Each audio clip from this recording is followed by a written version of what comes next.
E aí galera, tudo bem? Então, conforme combinado, eu sou o professor Carlos Uzardo e a gente vai falar sobre Vera, um livro já discutido aqui no nosso canal, mas hoje sob um ponto de vista muito específico, que é a misoginia, como ela se manifesta no Brasil, se esse movimento é um braço de movimentos internacionais que chegam de fora, se ele é esse movimento nativo, se ele tem nossas raízes culturais muito entronizadas, ou se ele é um movimento mútuo, né, de informações que vêm de fora e que encontram aqui um respaldo de uma postura cultural bastante arraigada no Brasil, que é o machismo. Por que Vera? Por que usar esse livro?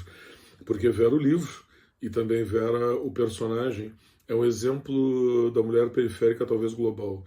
Eu acho que o mais interessante do Vera é que coloca essa mulher brasileira no centro de questões que hoje são discutidas, como nós vamos ver nas conexões lá no final, no mundo inteiro. Quem é a Vera? É uma mulher trabalhadora, trabalhadora braçal, vamos agregando os adjetivos, né? Trabalhadora, braçal, informal, ela faz a atividade que as mulheres mais fazem no Brasil, a profissão mais consolidada entre as mulheres brasileiras, que é a empregada doméstica, com quase 10 milhões de trabalhadores no Brasil nessa condição. Trabalho braçal, informal, morando em condições péssimas, ela é periférica, ela é favelada, como nós dizemos aqui no Rio Grande do Sul, ela é vileira, correto? Com conotação totalmente pejorativa, e o fato desses conjuntos todos, então, mal remunerada, esquecida pelo Estado, invisibilizada pelo Estado, então o personagem brasileiro nesse sentido, essa mulher brasileira, ela é a mulher global em todos os seus problemas, em todas as suas acepções, e ainda por cima, alvo da misoginia. É assim que a gente vai analisar o Vera hoje. Tá? Apesar de toda a exploração e da sua condição extremamente precária e negativa, é sobre ela que vai recair uma boa parte desse perfil de mulher, uma boa parte da misoginia que a sociedade espalha, da aversão à mulher. Um dado interessante do Vera é que é o narrador, naturalmente, o criador da história, ele é homem. Tá? Pode parecer um pouco desconfortável, mas eu escolhi o Vera para falar sobre misoginia porque a gente precisa que os homens também entendam isso. E eu acho que o Faleiro, tendo feito esse livro numa aposta com a mulher dele, que disse que apontou que ele sempre tinha personagens predominantemente masculinos, resolveu colocar essa questão central da mulher na narrativa, e eu acho que o fez muito bem. Eu entendo que, para que o fenômeno da misoginia, do machismo se resolva, naturalmente os homens têm que colaborar. Eu acho que o Faleiro dá um passo bem importante nesse sentido. Um homem abordando os erros notórios dos comportamentos masculinos e os seus efeitos sobre as mulheres. Eu acho que é importante que o homem também dê o seu ponto de vista crítico sobre essa situação, porque essa situação só vai melhorar com a adesão dos homens a ideias mais progressistas. Então, o que a gente tem no Vera é uma narrativa sobre machismo estrutural. Ela é feita, claro, com seus defeitos, né? Sempre tem aquela coisa do lugar de fala, mas é interessante o objetivo do Faleiro. Ela é feita por um homem, correto? E ela é focada. Ela foi publicada no ano passado, mas ela é focada num momento bem interessante. Não há uma data precisa no livro, mas a gente entende que tudo isso está acontecendo na década de 90, ou seja, um vácuo entre a Constituição de 88, inclusiva, que assegurava progressivamente mais direitos e a consideração das minorias, e a Lei Maria da Penha, que só vai aparecer em 2006. Então nós estamos num momento que a sociedade já clama por novos direitos, mas esses direitos não parecem ter atendido ainda, visivelmente não atenderam ainda, as mulheres, e que talvez não tenham atendido plenamente até agora. Talvez sim, seja um artifício do Faleiro ter colocado essa narrativa 30 anos atrás, mas se tu não força isso, talvez tu não visse que essa narrativa tem 30 anos. Então, uma das ideias é de que as coisas talvez não tenham evoluído muito nesses 30 anos. Quase tudo que acontece na narrativa poderia ter se repetido com alguns detalhes mais legais, assim, legais no sentido de lei. Talvez houvesse, em função da Lei Maria da Penha, uma atuação maior do Estado, ou talvez não, dependendo da situação. Então é interessante, quando tu estiveres lendo o Vera, observar esse detalhe. Há uma clareza no fato de que nós estamos no passado, mas a narrativa te envolve de um fato, de uma forma que é como se estivesse no presente, para marcar essa não evolução. Além disso, a narrativa a prosa do Faleiro, a sua narrativa, ela tem muitas peculiaridades. A primeira, tem um registro entre o culto e o coloquial bastante nítido. O narrador tem uma forma mais culta e os personagens, os seus diálogos falam bastante coloquialmente, são bastante representativos do meio de onde eles vêm.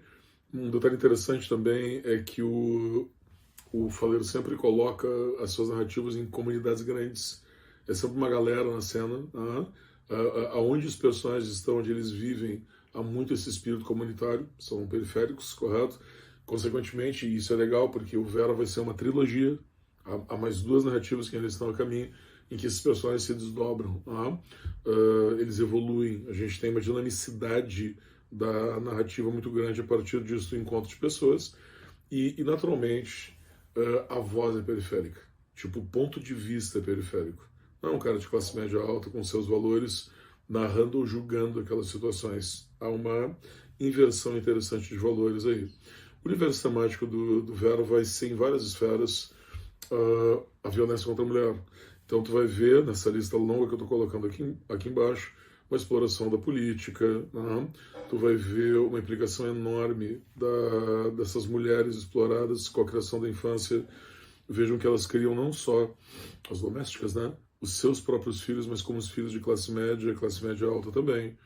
Tu vai te aproximar bastante da narrativa da segurança alimentar, das péssimas condições de habitação, péssimas condições de transporte, da marginalização dessas pessoas, de enxergá-las como pobres, marginais e a um passo do crime, correto? Desprezo social enorme, as questões de renda, as relações afetivas, muitas vezes abusivas, os problemas da maternidade, da sexualidade. Então é um mosaico de situações que o Faleiro colocou nesse livro que é interessante. Estamos chegando perto agora dessa questão da misoginia. Tu nota que, com todos esses problemas, o Estado vai se lembrar do mais visível deles, ou talvez o mais gritante, quase que literalmente, que é a violência, o feminicídio, apenas em 2006, com a criação da Lei Maria da Penha, cuja história acho que todos nós conhecemos, ela também, uma pessoa agredida, brutalmente agredida por um marido, que ela lutou para ver condenado. Como é que acontece essa recíproca de o Estado não se interessar pela violência contra a mulher? Como é que acontece essa recíproca com o cidadão? Bom, tu vai ter uma mulher em que em vários estágios do seu relacionamento, que são estágios dominados por homens, ela vai sofrer. Na sua condição de doméstica, de mãe adotiva solo, um detalhe importante, estou dando alguns spoilers, tá? Como foco de desejo de vários homens diferentes na narrativa, ela é uma multivítima. Ela vai ser vítima do Estado distante dela, que talvez ela não perceba, mas isso resulta também muito claramente na sua vitimização por parte dos homens que a cercam. Então vamos colocar duas ou três situações aqui. A Vera naturalmente é a protagonista da história, e ela tem vários antagonistas, mas o principal antagonista é o Marcelo, que é o porteiro do prédio onde ela trabalha como doméstica. Aí tu vê a misoginia, o feminicídio num estágio latente, cru, total, que é o fato de que esse Marcelo ele tem desejo pela Vera, aquela coisa do cotidiano, ver a Vera passando, a narrativa cria a Vera como uma mulher atraente, e o Marcelo é casado, vejam essa situação, ele tem um relacionamento relativamente abusivo com a mulher, tem um momento que ele bate na mulher, e é uma trajetória de desespero da sua masculinidade. Eu acho que esse é o melhor personagem do Faleiro, porque ele mostra como essa masculinidade e a demanda da sociedade fazem com que o cara se interesse pela Vera de uma forma que ele não consegue mais deter esse desejo. Então, em determinados momentos, ele percebe que a sua masculinidade está sendo atacada porque ele tem ciúmes de um outro porteiro que talvez tenha ficado com a Vera, fato que não se confirma.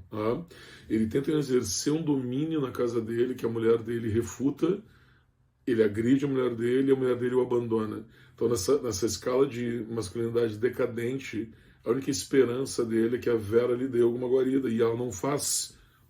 Então, ele a agride. Agora, não vou dar mais spoiler sobre a narrativa, mas tu entende que daí tu tem o foco da misoginia.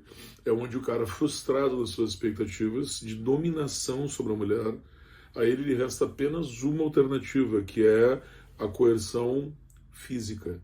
Chegamos aí no feminicídio.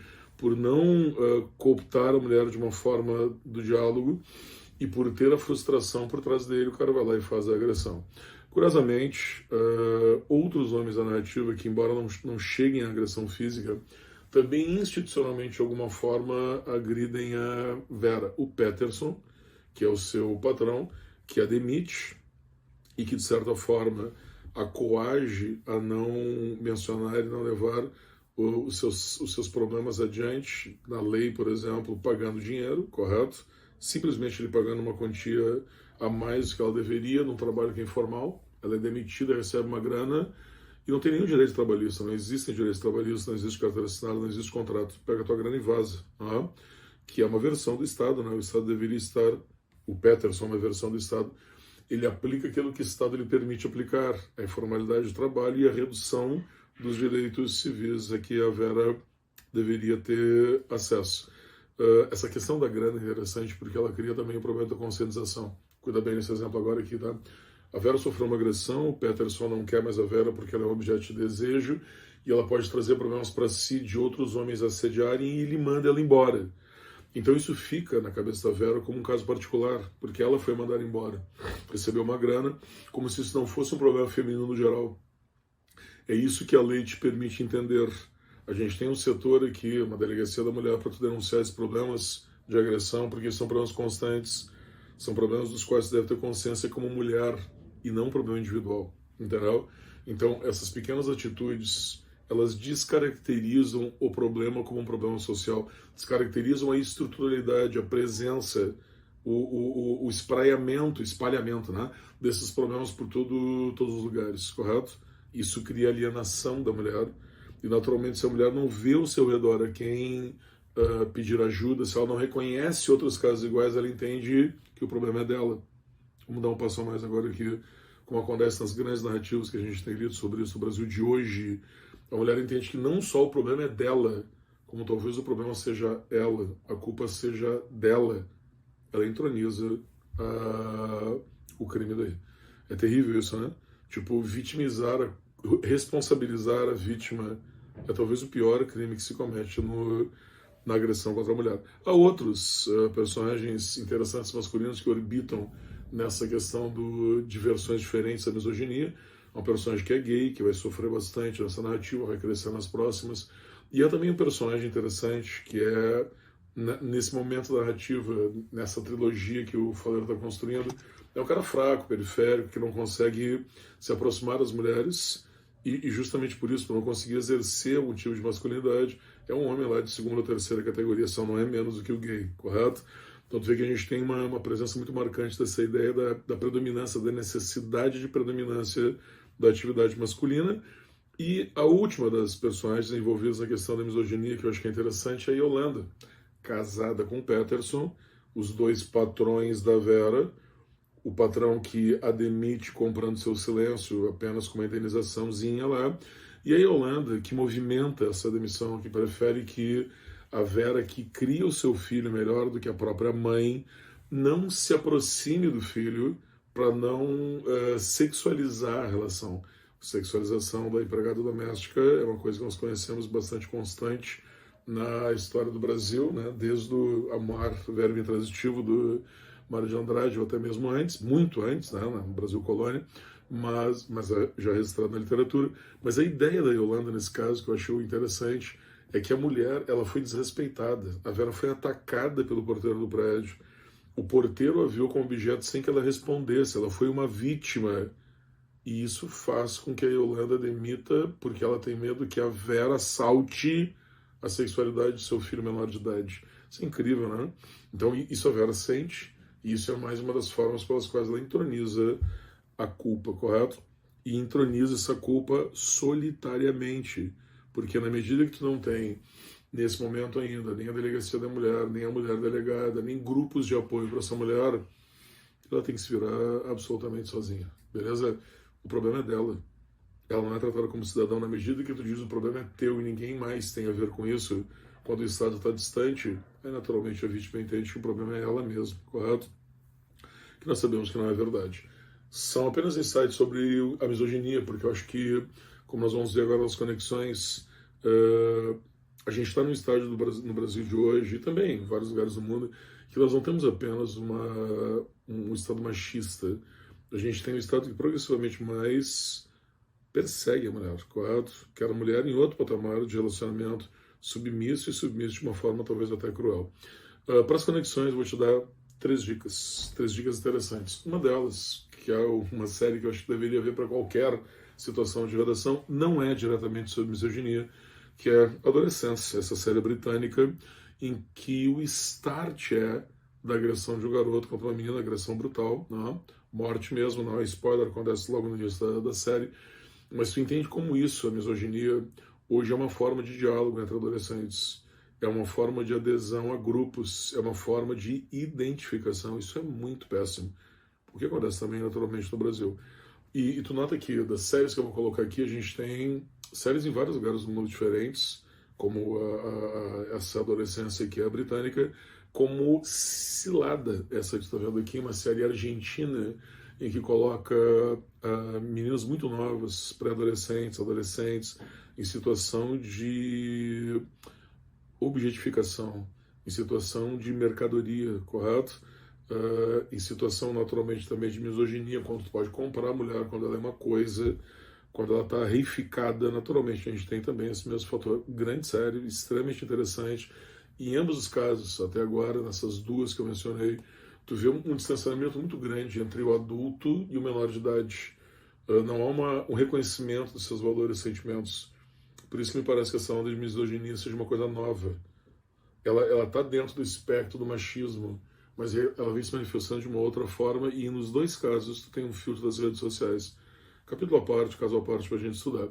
E a terceira, e muito interessante para os fãs dessas séries nórdicas, que lá na Netflix aparece até como um segmento específico, é A Reserva. Uma série que mostra a empregabilidade ou exploração de mulheres do terceiro mundo da Dinamarca como au pair, como domésticas, e as consequências que isso vai ter, inclusive para misoginia, agora não posso dar muito spoiler, objetificação, reificação da mulher, compra da mulher, ok? É um assunto terrivelmente lamentável, mas absolutamente presente. Espero que eu tenha acendido uma faísca na consciência de você sobre isso. Aí, valeu, abraço.